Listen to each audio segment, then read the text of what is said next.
Hi, everybody, and let me just switch the view over here. Welcome, welcome. We are here with Anita Gill, nonfiction editor of Hypertext. Hi, Anita. How are you today? I'm good, thanks. How are you? Good. Thanks so much for joining us. And welcome, everyone. I'm really excited to kick off this season of interviews once again. As always, if you have any questions at all, just go ahead and type them into the chat and I will work them into the conversation. So let's jump right in. Anita, tell us what you do at Hypertext. What is your role? Sure. I'm the nonfiction editor. So when the submissions come in, I am solely working on the nonfiction side. I'm putting together everything as far as reading the essays and memoir excerpts. Once in a while, I also do interviews. We like to champion writers who are getting published in small independent presses because so many of them are not receiving. They don't usually have a publicity department, so these amazing books are coming out, and a lot of the times nobody really knows about them. So once in a while, I'll get scheduled to read some of the sometimes fiction, sometimes nonfiction books, and then I'll do an interview with that author, and we'll publish that on our website. Most of my work, though, solely is in the nonfiction, just reading the slush pile for us. On a side note, I also do the bookkeeping. I recently gotten into accounting work, and so I'm helping the journal that way because we are a nonprofit. Right. Okay, great. So have you been with the magazine from the very beginning? I understand the journal started in 2010, which is a very long time ago in Lit Mag, in the Lit Mag world. Were you there from its inception? I was not. Our editor-in-chief, Chris Rice, started the magazine in 2010. Like you said, she was a professor at the fiction department of Columbia College Chicago for over 20 years, I believe. And she started the journal and made it a biennial journal. We publish twice a year. I came on in early of 2020, actually. I met Chris on a residency at Vermont Studio Center a couple years before that, and we really hit it off. I ran into her one day, and she was drinking bourbon from a mason jar and offered me some, and I realized this was somebody I needed to know and be a part of. And from that moment onwards, we stayed in touch, stayed friends, and I had been watching her journal for a while, and I really was excited about the work they were doing. They do a lot of great work with the fiction. They hadn't received as much nonfiction submissions, and so I asked if I could help in that regard, and they said sure. So as the time went on, we started to get more nonfiction submissions and started to really outline what we were looking for, and then we also started to send it to Best American Essays and things like that in order to, try to get, while we're publishing the work, we really want to champion them in any way we can, Mm-hmm. whether it be best of the net or push cart prizes. Sure. A lot of lit mags say that, or the editors say that they don't have as many nonfiction submissions as other genres. Do you have a sense of why that's the case? Um, so I would say several years ago I did my MFA, and I did my MFA in nonfiction, and I noticed there was a huge amount of people going into fiction and not as many people going into nonfiction. And I think it is a feeling of this fear of, I think the biggest fear is, do I remember everything? And do I ever remember everything correctly?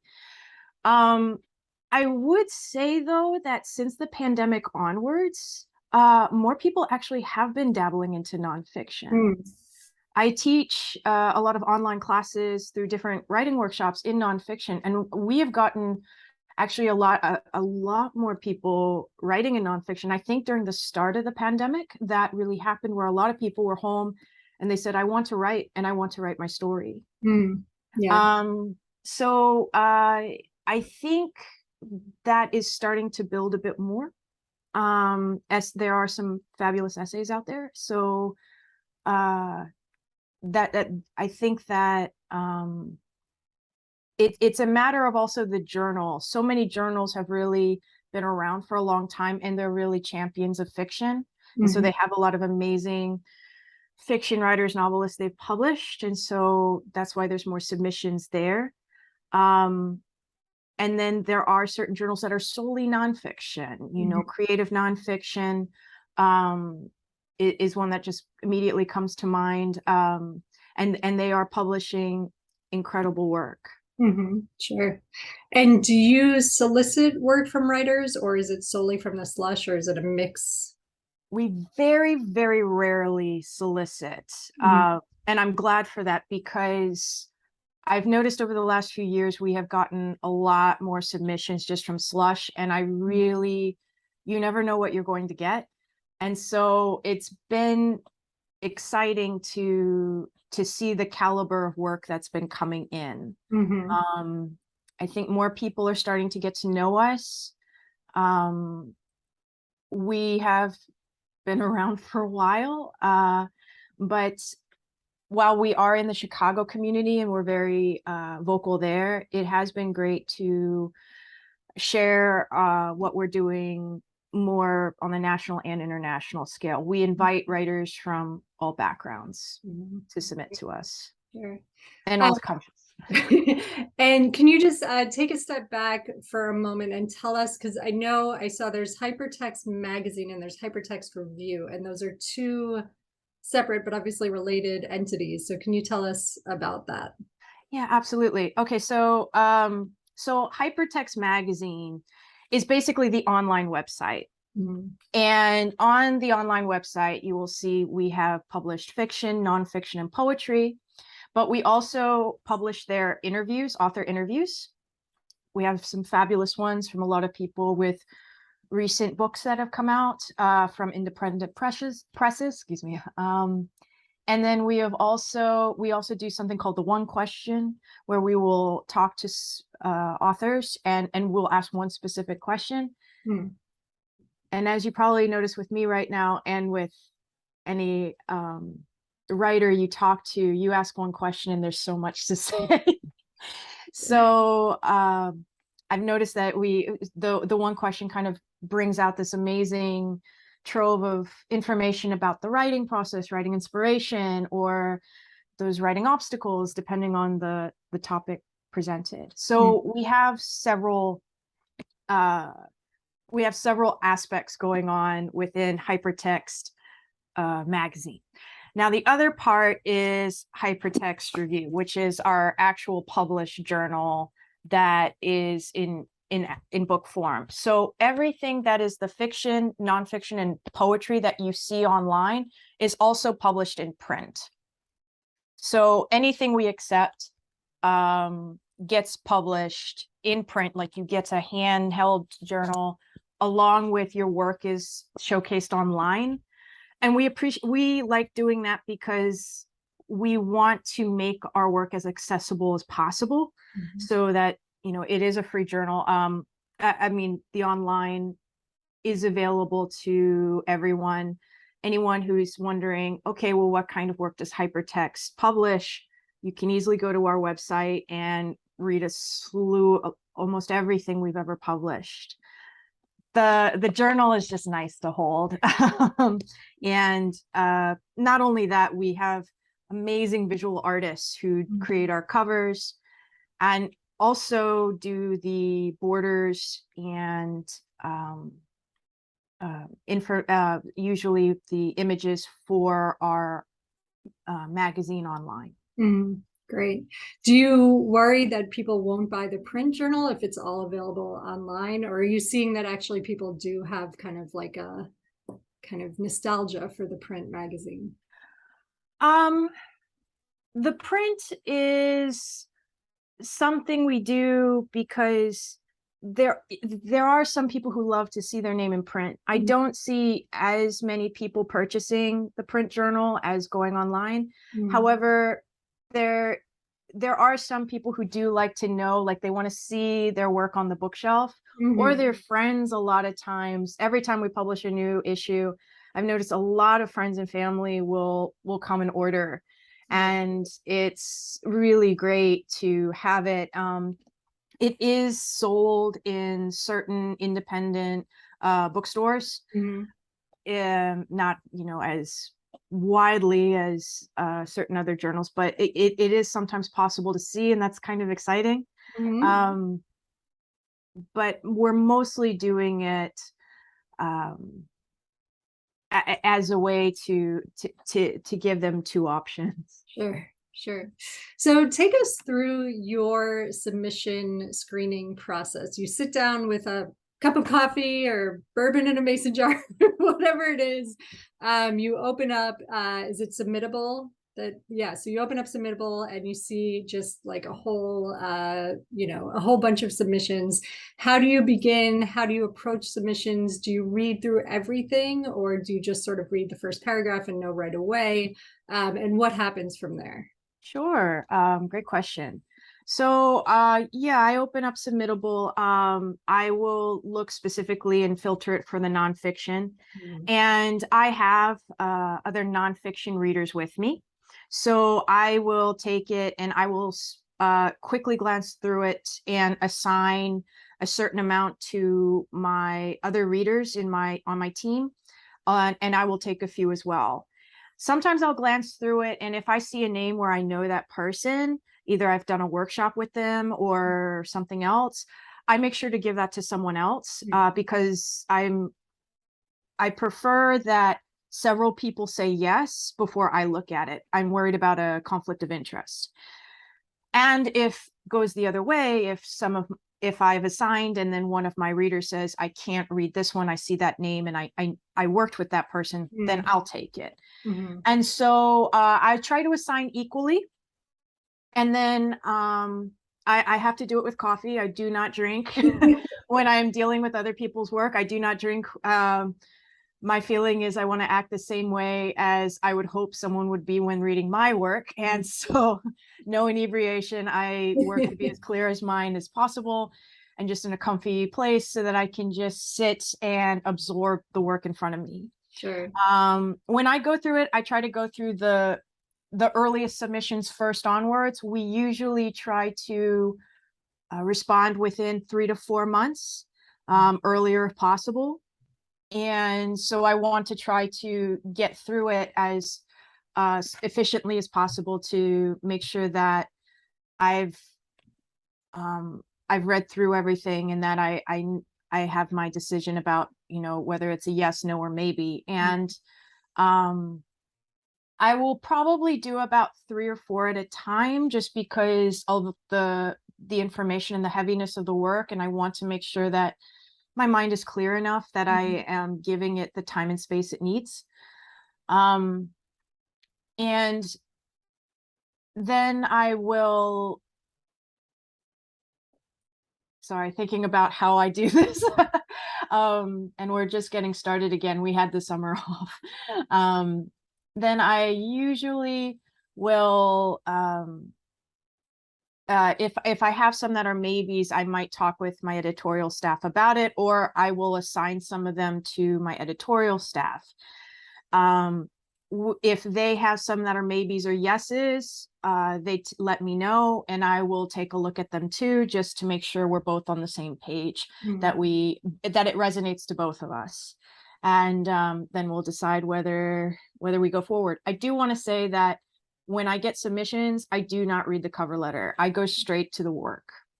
I want to just read the work without knowing who the writer is. I want to have a conversation with the work. I want to really absorb that. Mm-hmm.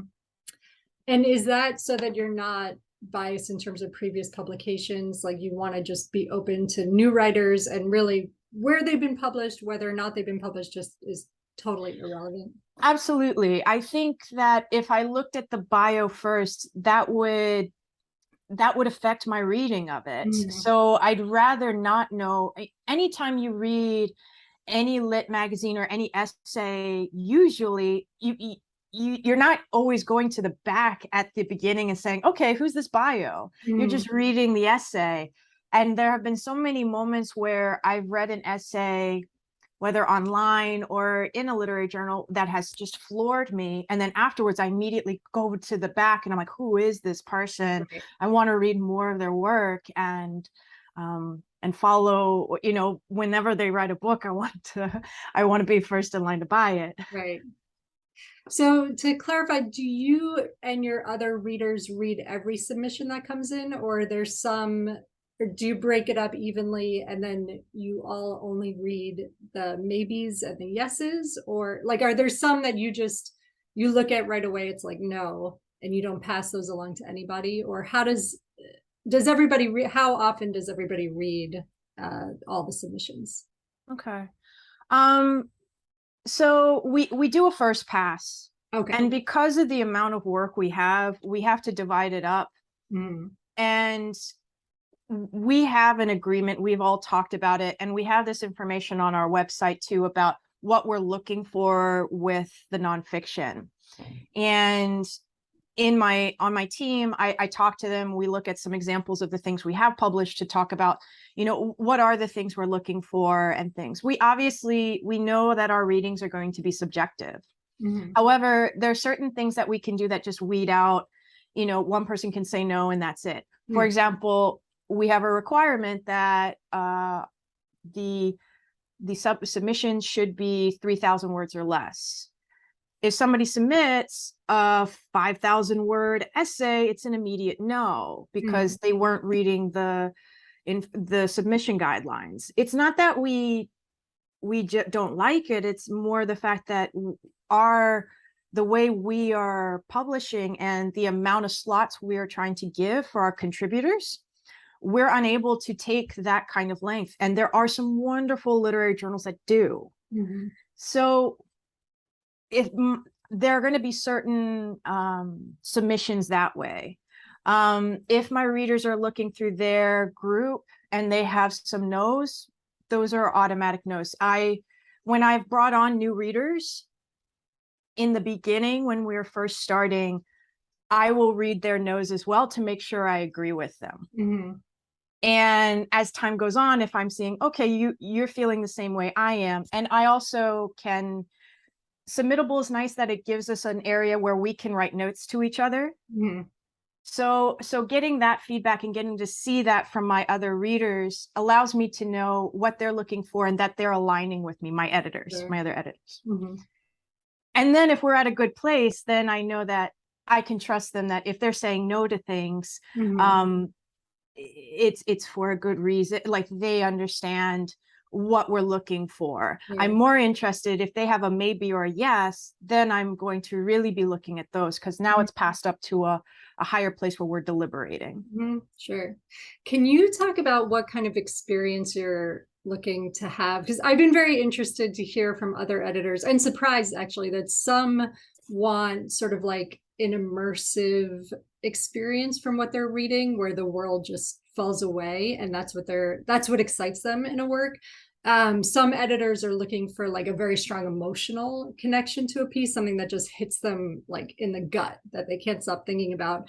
And then some editors, I've been surprised, they want more of an intellectual experience. They want something that's sort of, going to challenge their assumptions and engage them. I imagine editors are looking for all three. The ideal piece will be, will hit you emotionally and have something intellectually going on.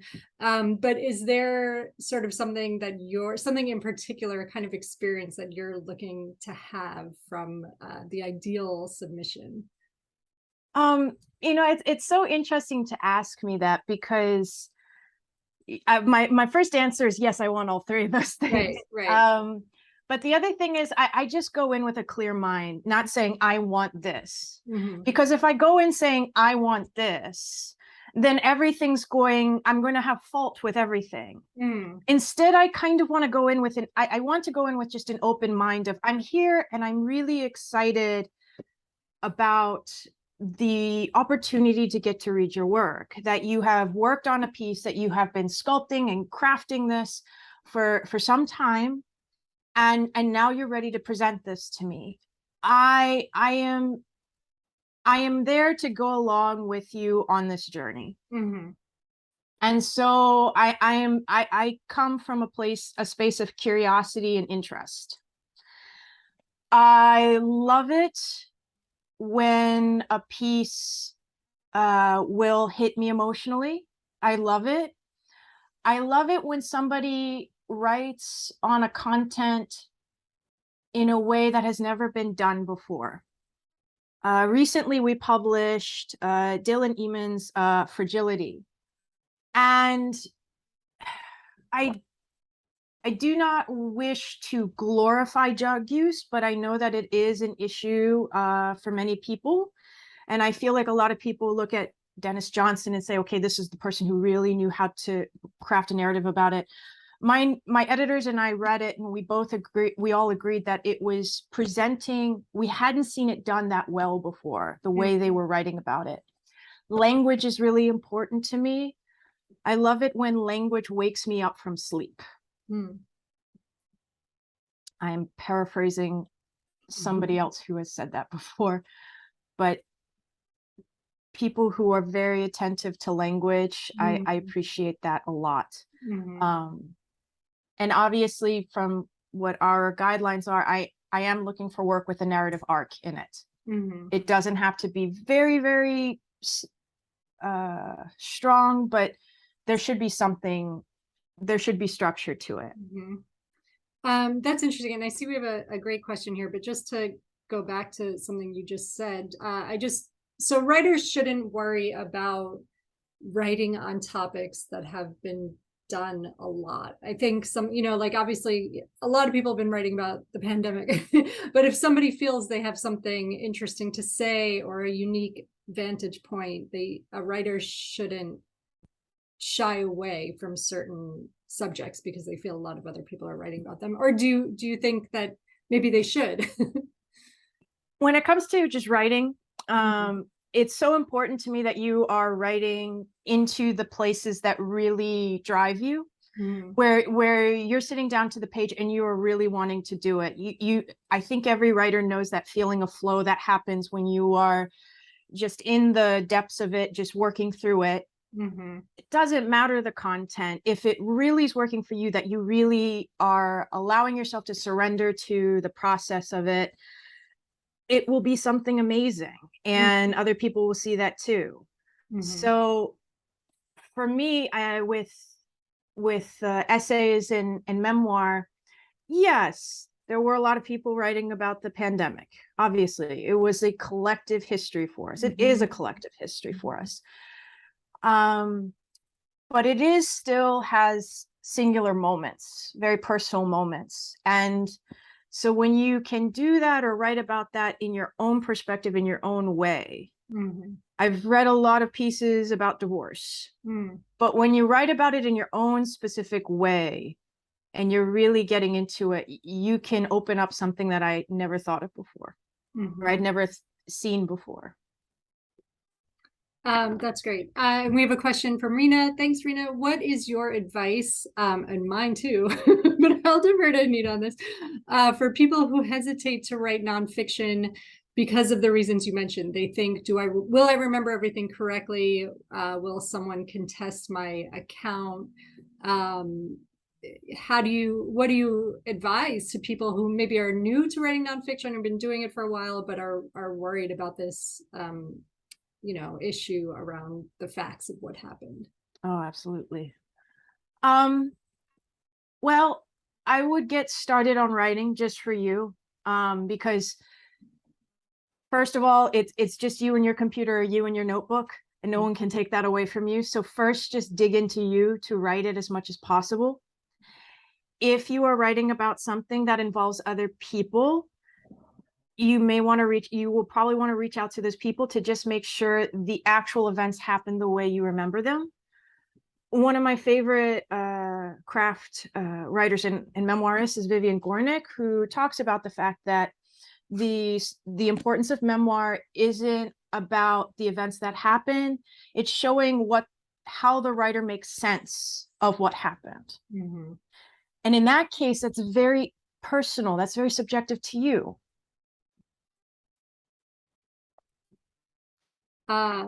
Absolutely. And do you help edit or provide any kind of feedback to writers that you accept or reject?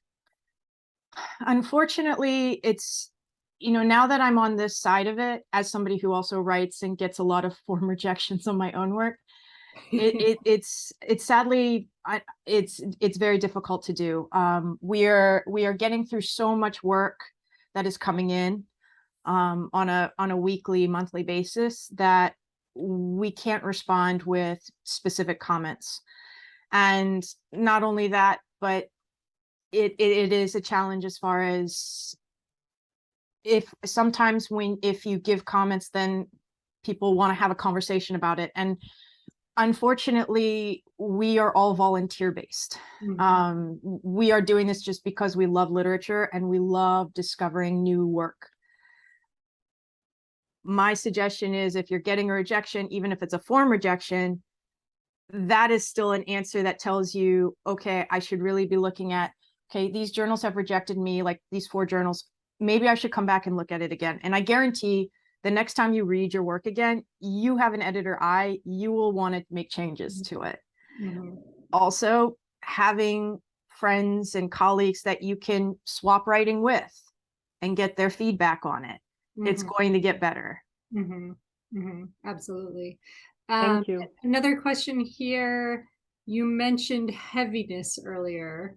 What are your thoughts on, and then it's cut off, but I guess, what are your thoughts? Humor. Oh. I love humor. I write in humor. Humor and satire are my favorite things, because I grew up in a funny household. All I do is like make jokes with my mom and aunts and laugh, or they make fun of me, which is fine.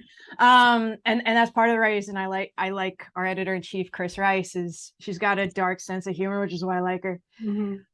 Humor, I think, is amazing. I feel like a lot of people think, oh, it's not literary, but I think there's something beautiful in humor, in essays, in memoir. And it doesn't have to be,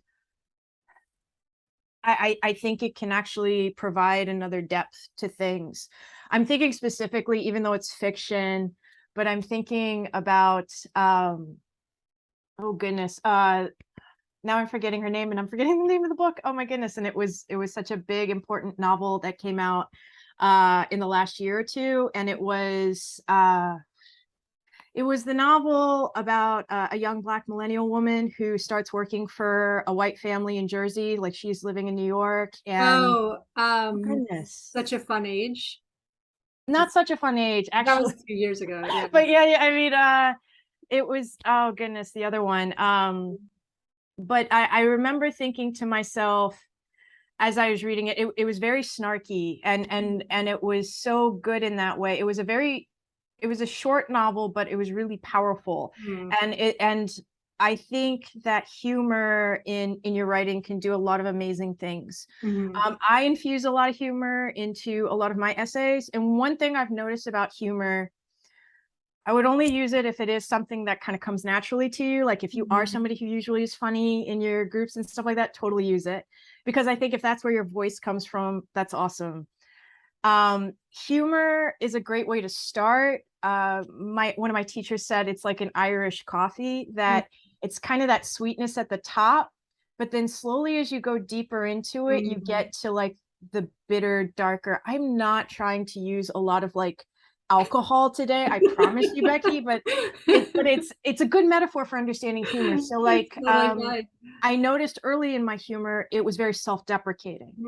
And when it gets self-deprecating, that kind of brings the reader out of it. They don't want to read it as much. So if you can get to that level of having some amusing, witty sentences in there, that's you, and then moving into it moves more smoothly into more sincere ideas, into the other parts. I think Luster, whoever said that, you are brilliant. That is exactly the book I meant. It's the novel Luster. I think it was a beautifully written book. I thought it was so funny. I thought she had such a great irreverence. That's what I really loved. But it was such a good balance of having that irreverence but going to the deeper, there were some deeper things going on. Right. And that, and even that, even if you're using humor, it can have a heaviness to it. Right, right.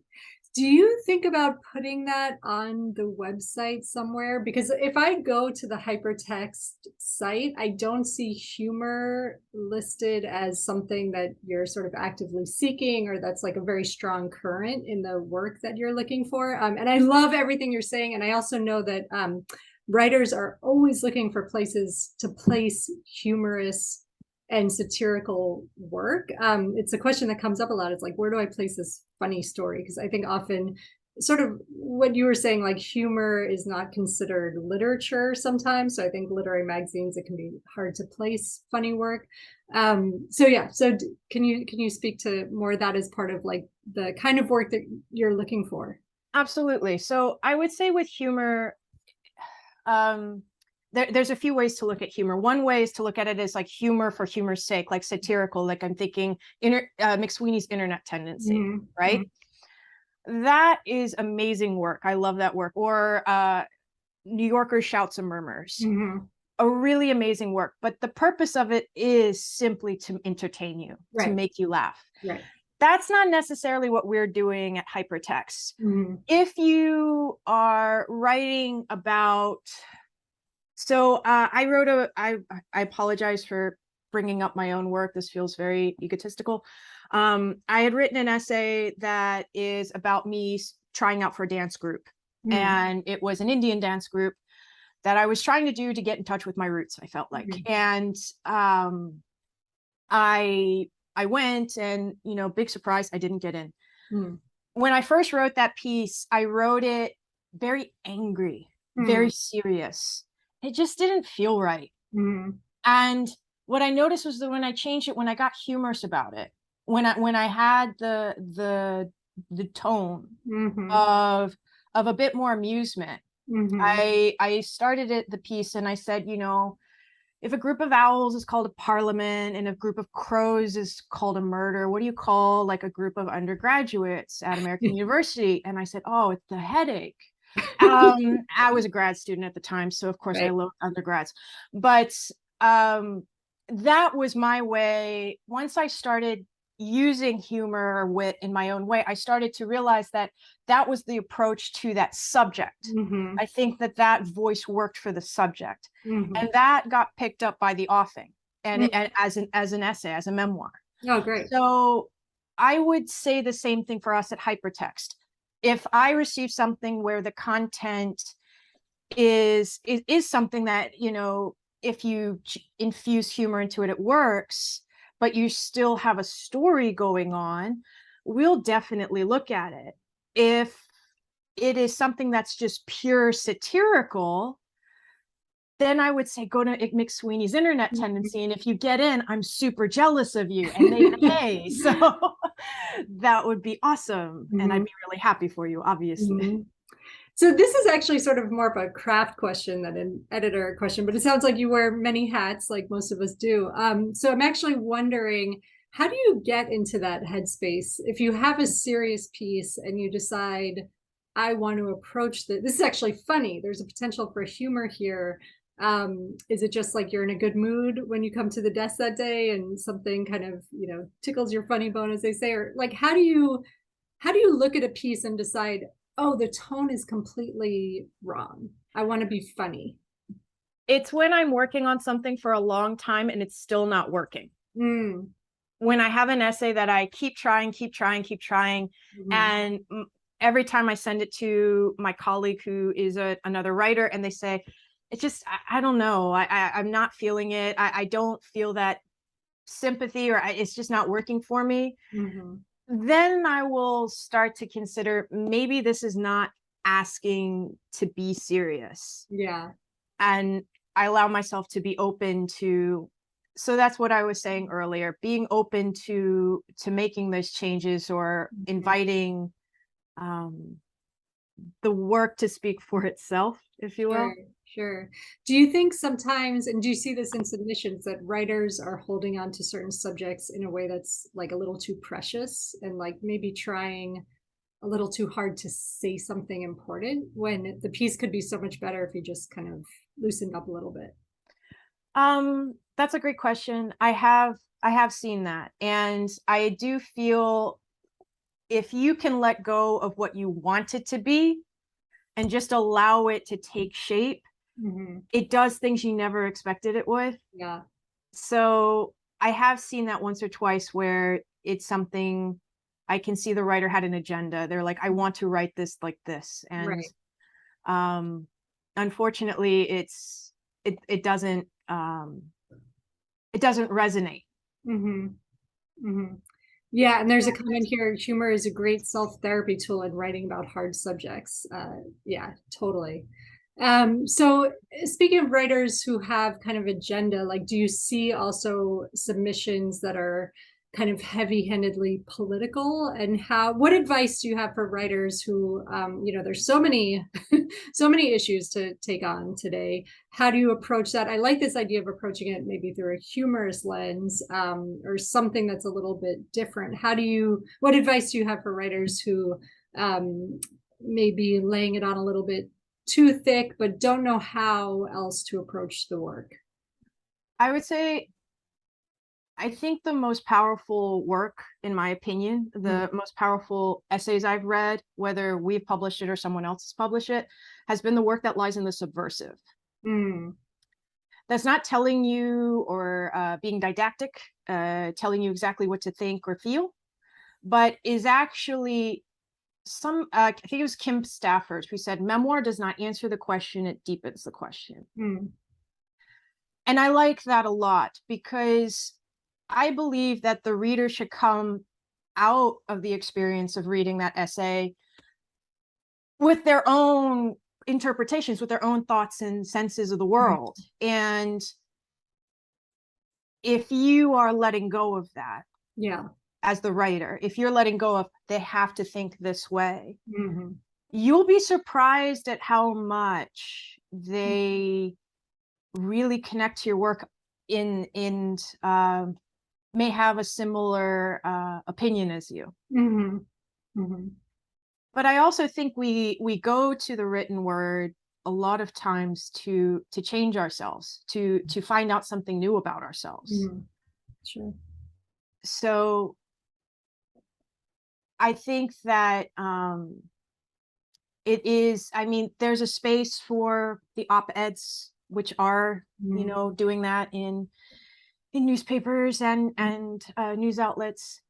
But when it comes to our work, we're really working on trying to make art. mhm, One of the most powerful ones I feel like for me that I think everyone should read was in Vanity Fair, which was Jesmyn Ward's essay that came out during the pandemic, mm, about the death of her partner. mm, And that's one where there's a lot being said, mhm, and but she's not telling you what to think or say. She is giving her experience. mhm. Sure, sure. So what are some common reasons that a piece might be rejected? You mentioned that it's over the word count. If it's, not if it's, like funny in a just like too lighthearted way, maybe. What are some other common reasons for rejection? Sure.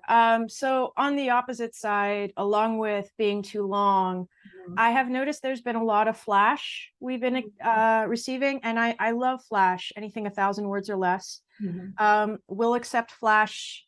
Uh, if you give us a submission, it can be 2 to 3 flash pieces together. We'll accept that as one submission.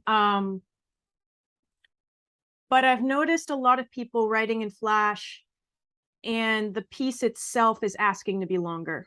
mm, And it, there's some beautiful, powerful ideas in it, but mhm, it needs to it suddenly I'm reading it and I'm so involved, and then we're done, and I think, oh my goodness, there's so much more I want to know, mm, and now we're done. right. So I've noticed that I've noticed many flash pieces that I wish had gone further, that had been lengthened. Mhm, Um, I've noticed a few where I think it needed more revision. Mm. One of the things, and I noticed this just even in my own work, I probably revise around 40 times, Oh, but wow. that's me. I take a long time with my own writing. It just, I don't know, that's just me. I take a long time because I just don't understand what my brain is doing until maybe draft 30. But I'll notice even in my own work, I'll be writing something and I'm like, why isn't this working? And then I finally take the first paragraph out, which is very it's kind of setting up everything. Mm-hmm. And I get to a sentence that's just to the point to start the essay, and like my work has just gotten so much more so much improved just by doing a simple thing like that. Right. I've noticed, so that's what I really noticed, where I think that some pieces need a little more time to simmer. And to clarify, you're looking for personal essay pieces, right? So you're not, when we say nonfiction, it's not reportage, it's not op-ed, it's just kind of memoir pieces. Right. So I am looking for either memoir or personal essay. And I explain this in my classes as memoir is, of course, the lens turning inwards. This is about your memories, about something in specific. Personal essay, it is about you, but it can be about you within the world. Some of the best personal essays I see out there, I know I'm bringing up a lot of other platforms too, but I think it's good. That's great. Catapult magazine, of course, they do a lot of really great personal essays where people are using pop culture or maybe food or maybe something historically, and then they're bringing it about themselves, or they're including themselves in it. So we love work like that. Reportage or dissertations or op-eds, that is not what we're doing. There are a lot of amazing places for that. So tell us about your contests. When do they run, and are they in all genres? Great question. So our contests usually run every fall. We'll be putting out announcements about our next contest soon. And it is for prose. So it's fiction and nonfiction. And I do want to explain that even year round, we do not accept submissions for poetry. Poetry is solicit only. I apologize. I didn't say that earlier.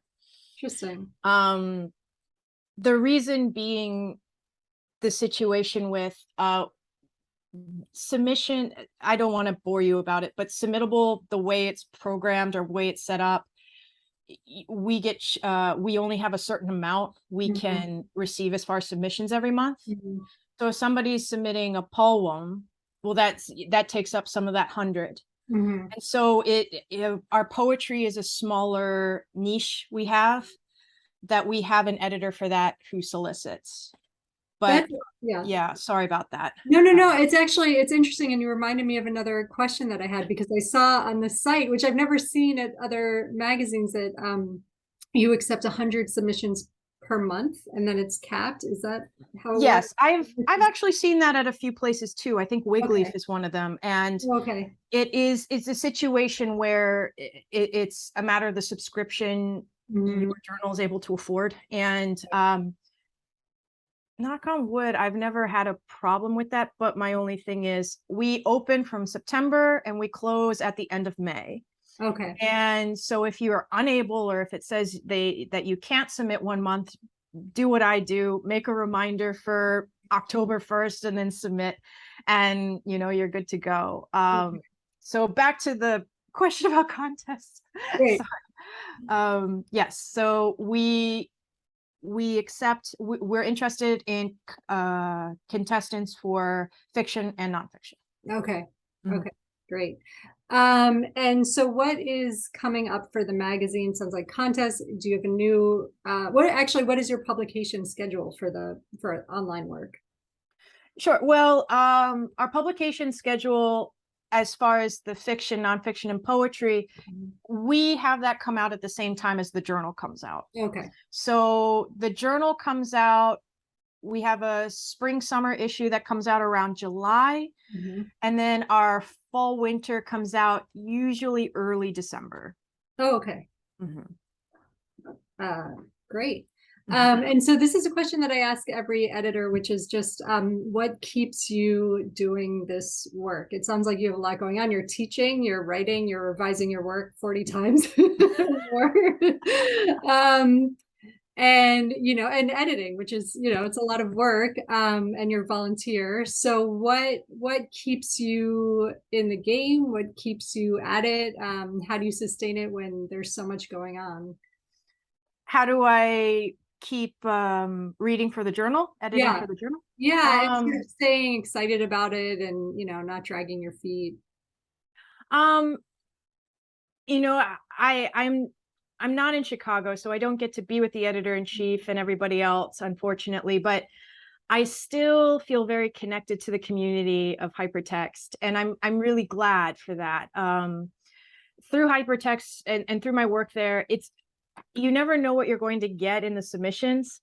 And so it's always a joy to get to read it and have a moment of surprise and awe. It is it is a very exciting experience. It is also an experience that allows me to be more of a critical reader in my own work. So I can see what's working, what's not working with my own work. I really love the opportunity. We usually do a public reading, like a launch for each issue. In the situation as it is, we've been doing it via Zoom, and that has been wonderful to attend, even from the comfort of my home, getting to hear the new contributors read excerpts of their work, and we have such a huge amount of people that come to attend those on Zoom. It is there's something electrifying to me about literary readings. I love them, whether it's an author reading or getting to hear from new contributors to our Lit Mag. It's really exciting. And then my other favorite thing is when I do get to interview an author. Getting to read their work and then put together some questions and talk to them and just talk about writing and books. It's nice to have somebody else who sympathizes with the ups and downs of the writing process, but also to get to talk about some of the fascinating things happening in their books, and geek out about books, I guess. Of course, yeah. So I can't shake it. It's right. too much fun. Right. That's great. And is there a way for people to get involved in the magazine if they wanted to be readers or volunteer in some way? This is a great question. One of the reasons I love doing this is because sometimes getting to be interviewed by other people, you suddenly give me questions that I'm like, oh, that's a really good point. We should consider that. So I think I'm going to take some of these ideas you've given me and bring it to my group to see about doing something. Sure. On that idea. I would love to have some more readers. And I mean, and obviously I love to get more patrons. So, we really love to let people know about us. We are, like I said, we are nonprofit, but we also pay our contributors. Oh, very nice. Yes. We're really happy to be able to do that. Now, it's not a lot of money. It's $40, but I feel like that's good. Yeah. And we are trying our best through fundraising and grants to keep ourselves going so that we can really champion our writers more than anything. And that's great.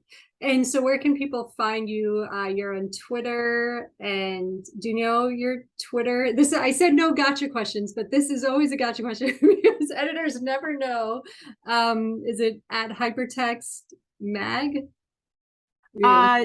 So for my social media, For Twitter, and then if you have Facebook, Instagram, all that stuff. sure. My Twitter is at Anita M Gill. Okay. So Anita Anita M as in Mary, Gill Gill, and then my Instagram is Anita.m.gill. And those are the two main ones I use right now. If I do, I've been bad at social media. I need to be better at it. But those are the big ones. Sure. And And the magazine is at Hypertext. yes, Hypertext Mag. Okay, great. So people can find the journal, visit the website, read the amazing work, and submit. Sounds like you're open for submissions now, and stay tuned for the contest that's going to be opening soon. And go check out the magazine and subscribe and read the work and stay in touch with Anita. I would appreciate that very much. Yeah, thank you so much for taking the time. And thanks, guys, for coming out today. This was really great. A lot of Thank you. This is great. Oh, good.